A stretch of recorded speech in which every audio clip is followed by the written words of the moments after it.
Muy buenos días, estudiantes. La idea de este video es para darles claridad debido a que tuvimos que cancelar nuestra clase por mi incapacidad debido al accidente en moto que tuve. La idea es recordar como algunos conceptos de psicometría y algunas recomendaciones frente a la construcción de ítems. En el aula yo ya les califiqué el primer corte, les puse algunos recursos para que se apoyaran para lo de la construcción de los ítems y además tenemos como tarea que el lunes 22 está para entregar el diseño de ítems con la introducción, el rasgo a medir, la finalidad, el marco teórico y demás. Y los ítems, los 20 ítems que van a diseñar, ¿sí?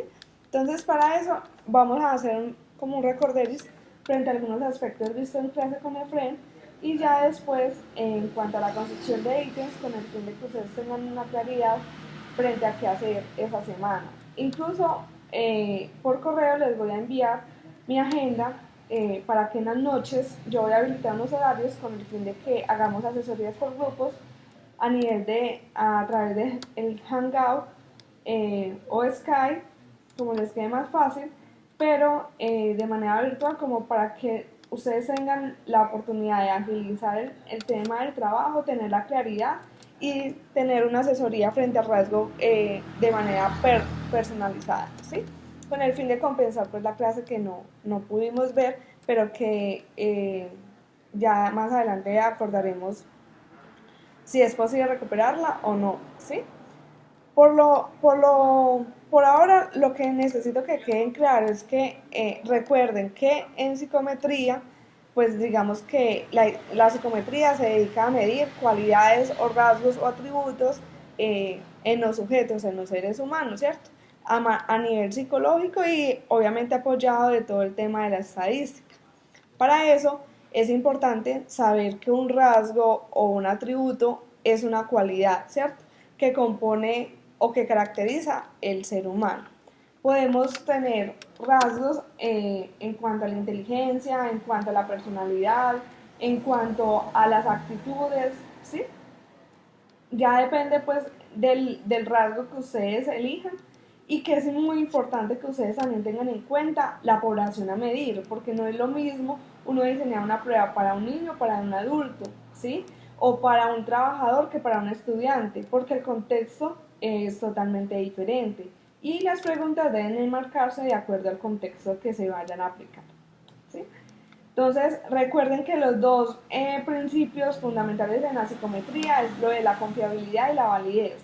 La confiabilidad entendida como la consistencia que tenga esa prueba durante el tiempo, que aplicada varias veces a un mismo sujeto dé la misma respuesta, ¿sí? Porque se supone que hay características que no van a cambiar ni van a variar de un momento a otro, inclusive cada prueba puede determinar eso. Es decir, la inteligencia es muy difícil que avance o que se modifique de manera significativa en 15 días o en 20 días, ¿cierto? Entonces, por ejemplo, para las pruebas de inteligencia se recomienda incluso a veces que si hay que volverlas a aplicar, se apliquen a los 2 meses o a los 6 meses con el fin de que el sujeto haya desaprendido la prueba y pueda aplicarlo como si lo hubiera hecho por primera vez con el fin de minimizar algunos riesgos que el sujeto pues se haya familiarizado con la prueba.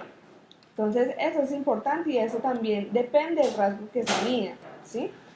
Es importante también considerar en la confiabilidad que debe ser consistente, es decir, que se mantiene en el tiempo. Por eso, por ejemplo, todas las escalas de Wechsler, el WISE, el WIS, son pruebas que se crearon hace muchos años, pero que aún tienen vigencia por lo mismo, ¿sí? Son consistentes, están estandarizados, tienen baremos que permiten que se vuelva a aplicar en varios contextos y a la misma población.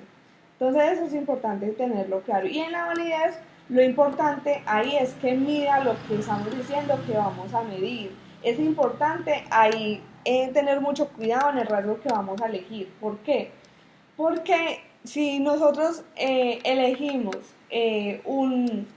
digamos que vamos a evaluar algún trastorno mental, una esquizofrenia o algo, ¿cierto? Y lo vamos a evaluar en la población, en un grupo de séptimo grado en un colegio, ¿cierto? Que no tiene ninguna sintomatología de esquizofrenia, seguramente esa prueba nos va a arrojar que es inválida porque no está midiendo la esquizofrenia, porque toda la población pues nos va a responder que no tiene esquizofrenia, ¿cierto?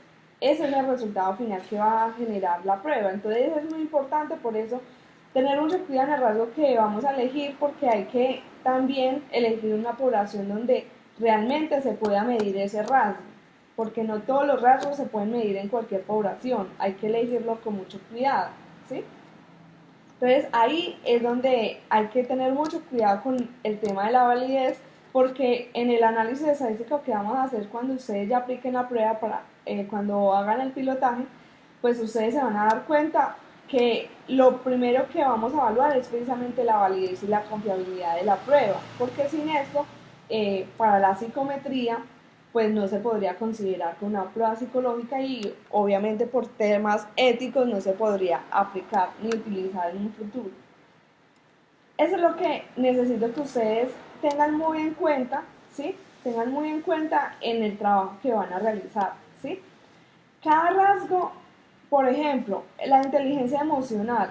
La inteligencia emocional es un rasgo grueso, complejo, ¿cierto? Que dentro de ese mismo rasgo hay unas características como la toma de decisiones, la resolución de problemas, el tema de la autoestima, el autocontrol, la asertividad y demás.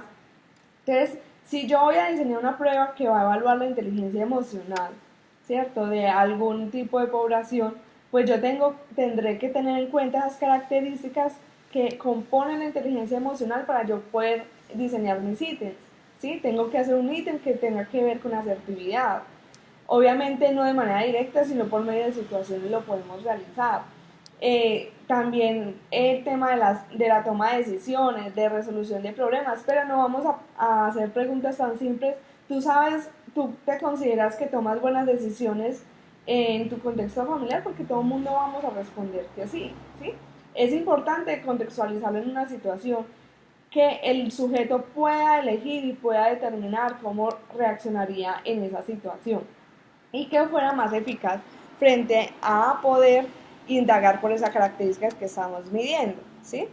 Entonces, si los ítems están bien fabricados y corresponden a las características que componen el rasgo, estamos midiendo el rasgo que queremos medir. Entonces ahí es supremamente clave y por eso es que es importante tener un marco teórico en un diseño de la prueba. Recuerden que Efren les refirió que toda prueba psicológica, y además ustedes también lo han leído en los textos, tienen que tener una base teórica, ¿sí? Por cuestiones éticas, por todo lo que nos dice el código deontológico, por, por responsabilidad con las personas que vamos a aplicar, tenemos que tener una fundamentación teórica con el fin de que podamos tener al menos una aproximación de que estamos midiendo lo que queremos medir. Y para eso es importante que ustedes hagan una sustentación teórica frente al rasgo que van a medir y a las características que ustedes van a abordar en esos 20 ítems, ¿sí? Recuerden que vamos a diseñar 20 ítems, los cuales vamos a aplicar a 30 personas si tenemos grupos de 3 o 4 personas. Si hay grupos que se van a hacer de 5 o 6, tienen que aplicar 50 o 60 encuestas, instrumentos de las pruebas con el fin de que podamos de alguna manera y compensar, ¿sí? Bueno, después del diseño de la prueba, lo que ustedes van a hacer es que van a hacer un consentimiento informado, van a estructurar un documento donde describan qué están midiendo con la prueba y demás. Eso lo vamos a hacer después de la entrega del diseño de la prueba, porque obviamente yo voy a hacer una retroalimentación de ese diseño con el fin de autorizarles que hagan la aplicación y el pilotaje. Y para hacer el pilotaje, como ustedes muy bien lo leyeron, hay que hacer un consentimiento informado en el cual deben ustedes redactar las características de su prueba y hacer consentimiento al sujeto que le están aplicando si él estaría dispuesto a realizar dicha prueba. Ese consentimiento lo pueden hacer Algunos estudiantes me han sugerido que lo hagamos especie de plantilla, hacer un documento y hacer como los 30 espacios para que las personas firmen. Lo importante es que esté muy bien identificada, nombre, cédula y firma, que obviamente ustedes eso me lo van a presentar como parte del trabajo y con los eh, instrumentos aplicados. Esos instrumentos ustedes también lo van a tabular en una matriz de Excel con el fin de que se nos facilite el análisis estadístico en clase. Eso es lo que en términos generales vamos a hacer. Recuerden que los ítems que ustedes construyan deben de tener una redacción clara, si es selección múltiple, las opciones debe haber una sola correcta y las otras incorrectas, pero que sean similares a la correcta para poder confundir al sujeto, para poderlo distraer, ¿cierto? Tienen que ser las opciones incorrectas tienen que estar de alguna manera cercanas al tema a lo que se está preguntando para que el sujeto pueda claramente saber realmente que podamos garantizar que el sujeto tiene todas las posibilidades para elegir la correcta y no que de una vez se lo estamos indicando de entrada porque eso puede suceder y nos puede invalidar la prueba, ¿sí? Entonces, eso es muy importante que lo tengan muy claro. Siempre apóyense que los ítems tienen que estar correspondientes a las características que desde el marco teórico que ustedes eligieron corresponde al rango que ustedes escogieron. Es decir, no es lo mismo el tema de la inteligencia que está sustentada desde el WIS y el WAS, que solamente se considera como que hay una sola inteligencia y que es la lógica matemática la que determina esa inteligencia, sino que va a ser muy diferente si yo considero que hay varias inteligencias como la teoría de Garner con inteligencias múltiples. Entonces, el marco teórico sí me va a dar a mí la indicación de cuáles son esas características del rango, el cual es muy importante, vuelvo y se lo reitero porque para mí eso va a ser central en el trabajo. Es una de las cosas que más le voy a dar importancia en la entrega del diseño de la prueba, porque yo necesito que en ustedes haya claridad frente al rasgo que escogieron. Si ustedes están confusos, seguramente los sitios van a estar confusos y es muy importante para ello la sustentación teórica que ustedes me realicen en el documento, ¿sí? Que sea bien redactada, coherente, citada adecuadamente en APA, o sea, con todas las reglas de rigor que debe tener un documento académico. Entonces, eso es en generalidad lo que necesito que ustedes tengan claro para poder que ustedes revisen los ítems que ya han ido construyendo. Inclusive si ustedes tienen la posibilidad de que un familiar se los lea para mirar con qué claridad o qué interpretación le puede estar dando el sujeto, lo podemos hacer como para irnos regulando un poco en los ítems para que la entrega sea lo menos correcciones que tenga que hacer.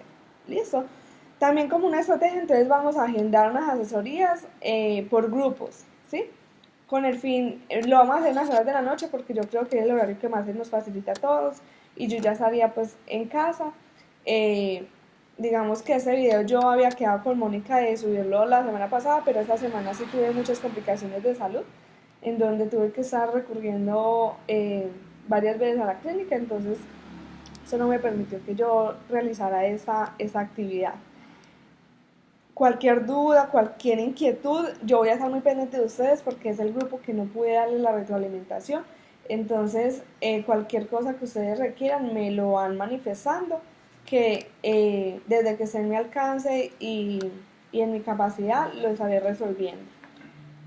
Muchas gracias, muy amable y que tengan un feliz semana.